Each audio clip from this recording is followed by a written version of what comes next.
आप देख रहे हैं दमन क्रांति।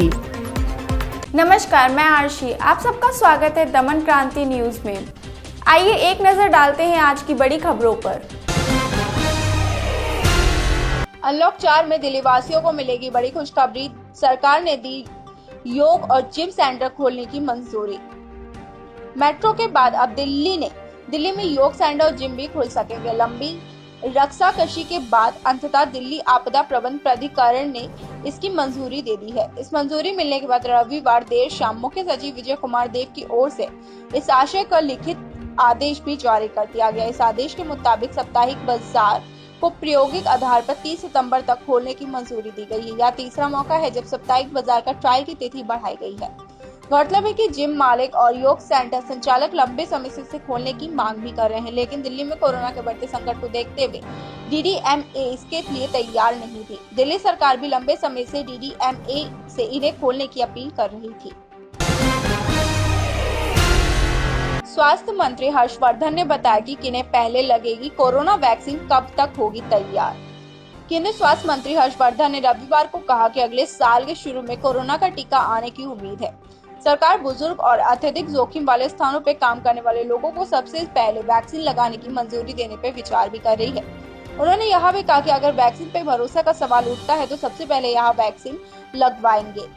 स्वास्थ्य मंत्रालय के बयान के मुताबिक हर्षवर्धन ने कहा कि वैक्सीन लॉन्च करने की अभी कोई तारीख तय नहीं है। यह 2021 की शुरुआत में आ सकती है। सबसे पहले यहाँ उन्हें उपलब्ध कराई जाएगी जिनकी इसकी सबसे ज्यादा जरूरत होगी, भले ही वह इसे खरीदने की स्थिति में हो या ना। स्थानीय केंद्रीय मंत्री अपने डिजिटल कार्यक्रम संडे संवाद में लोगों से बातचीत कर रहे थे। गृह मंत्री अमित शाह ने दी हिंदी दिवस की बधाई। आज देशवासियों को करेंगे संबोधित। केंद्रीय गृह मंत्री अमित शाह हिंदी दिवस 14 सितंबर को देशवासियों को संबोधित करेंगे। गृह मंत्रालय से जारी बयान में कहा गया कि उनके संदेश का प्रसारण डीडी नेशनल चैनल पर सुबह 10:30 बजे किया जाएगा। इससे पहले अमित शाह ने ट्वीट कर देशवासियों को हिंदी दिवस की बधाई दी। गृह मंत्री ने कहा कि एक देश की पहचान उसकी सीमा व भूगोल से होती है, लेकिन उसकी सबसे बड़ी पहचान उसकी भाषा है।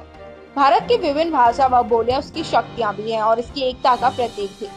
सांस्कृतिक और भाषाई विविधता से भरे भारत में हिंदी सदियों से पूरे देश को एकता के सूत्र में पिरोने का काम कर रही है।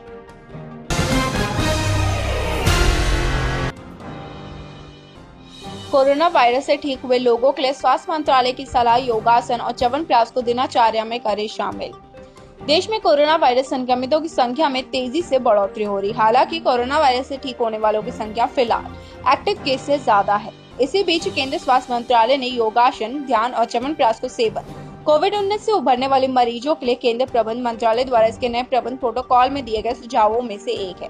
स्वास्थ्य देखभाल मंत्रालय ने कहा कि सभी COVID रोगियों की देखभाल का आह्वान करते हुए स्वास्थ्य मंत्रालय ने कहा कि ऐसे रोगियों को मास्क, हाथ और स्वास्थ्य स्वच्छता और शारीरिक दूरी बनाए रखना चाहिए। ऐसे ही डेली न्यूज अपडेट के लिए जुड़े रहिए दमन क्रांति के साथ। चैनल को लाइक करना, शेयर करना, सब्सक्राइब करना ना भूलें।